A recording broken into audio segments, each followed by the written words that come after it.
They say that the apple doesn't fall far from the tree. For Bahamians, it's more like the dilly dropping at the foot of the big shade tree. Well, so it is with John Zonicle, or Jay-Z as we affectionately call him. If you hear John say it, it's more like Jay-Z. John has come to be known as Mr. Junkanoo in Toronto. Well, maybe that's in the GTA. No, in all of Canada. And this is a man whose only experience with the iconic Bahamian tradition back home was when he fashioned makeshift cowbells for kids in Andros, filling tin cans with stones. As Jay-Z tells it, when he saw his first Caravana parade way back in 1980, he just knew he had to add a bit of Bahamian flavor to it. So, supported by as many Bahamians as he could drum up in the Toronto area, John led the first Junkanoo rush down University Avenue. In what became commonplace whenever Junkanoo showed up after that occasion, photos of the group ended up splashed on the pages of various newspapers. And that first appearance in the Caravana Parade in August 1981 ended up on the front page of the Sunday Star. The caption for the three-quarter page color photo of John and fellow Bahamian Tommy Roberts read, "A different beat."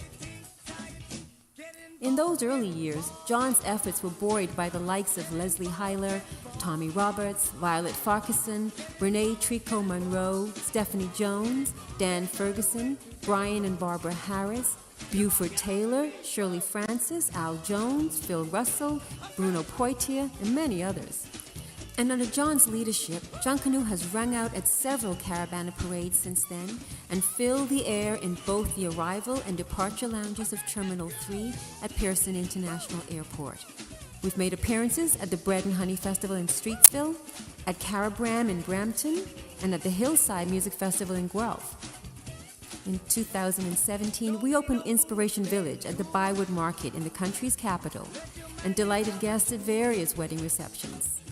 And for 3 years running, Junkanoo has encouraged participants at the One Walk to Conquer Cancer, and most recently we led a crowd on an evening rush on a street parade in Guelph.